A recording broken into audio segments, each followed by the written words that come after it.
Hey guys, this is my 93 Sunbird. We painted this boat and affectionately named it the Sun Beast. You can see on the trailer here we've added dual axles. This is a 93, came with only one axle, but after a couple of tire failures and an axle failure, which was pretty severe and almost caused a bad crash, when the axle broke off, we added the other axle. Haven't had any tire failures or problems since then. You see my tower laying down there. We built this tower. It's actually exhaust pipe. That's probably a subject for another video, but the thing I'm working on today here is the gimbal bearing. You can see it's I don't know if you can see in there, it's pretty much a 350 Chevrolet. It's got a Holley 4-barrel carburetor on it. This boat is about 20 feet long. We've redone most of the interior, but the thing I'm focusing on today is the gimbal bearing. I replaced the gimbal bearing a few years ago when I was rebuilding this. This was loose and wobbling all over the place. When I had it all apart, I replaced the gimbal bearing, although I didn't replace the bellows. But as you can see today, hope you can see the bellows has water in it, obviously. So, not surprisingly, the gimbal bearing is making a noise. This boat had been set up for the winter, and then we took it out. When I cranked it up out of the water in my driveway here, it was I couldn't hear this noise because the exhaust is so loud. This boat has we've added through-hole exhaust to it. It came from the factory with the exhaust out the propeller. I really couldn't hear the noise until I put it in the water the other day. And when it was in the water, it was a lot quieter, and I could just hear this rumbling. And for me, it did not get worse when I turned left to right or even trimmed up and down. It was just a constant roaring kind of sound. But we still ran the boat for a couple days, 3 or 4 hours each day. And I was worried that this is the alignment tool. I bought it on eBay a couple years ago just to check my alignment. It was out a little bit when I replaced the gimbal bearing, and I fixed that by raising the motor a little bit. I imagine my motor mounts had sagged some, but as you can see, hopefully it's well aligned now. It goes in and out very easy. It's in the gimbal bearing and into the gimbal bearing very easily, just with the touch of two fingers in and out very easily. But just as I suspected, and not surprising, that there's all this water in the bellows.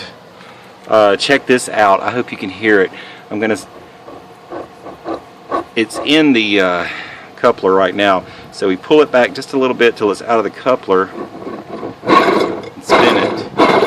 I hope you can hear that. Not only does it sound worn, you may be able to see the shaft actually is wobbling. Hopefully you can see the shaft is actually wobbling. I can feel it. There's several rough spots. Again, that's exactly what it sounds like when the motor's running in neutral, forward or reverse. As you know, this is turning all the time. I was very worried that it was possibly the outdrive. Gears in the outdrive making all that racket.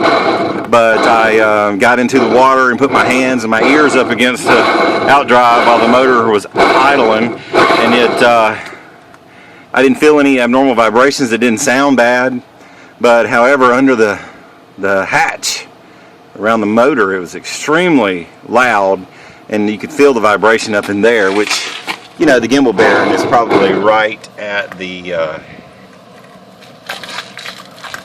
firewall. I'll try to shine a light in there where you can see it a little bit better. Let's see. There it is. As you can see, it's full of water, and even though the U-joints feel okay, and I replaced them a couple years ago too, I'll probably go and replace them as well while I have it all apart. Make sure this is all sealed up well. I see some dry rot in the bellows. I don't have an exhaust bellows, as you can see, because that was capped off when we did the through-hole exhaust several years ago, but I'll replace those bellows. And there's a shift boot, and also I'm going to replace the trim sensor, the sensor that shows the level that does the trim gauge on the dash. I'm going to replace that while I've got it all apart, because my wife pulls me when I wakeboard, and there's a certain speed and a certain trim level that does best for the wake on this boat, and for me to be able to jump and so forth. So I'm going to replace the trim sensor, get all this apart, take this whole thing out, clean it all up, soak it, put it back together, making sure the cable over here, this notorious cable, is adjusted properly. But that's what it sounds like, guys.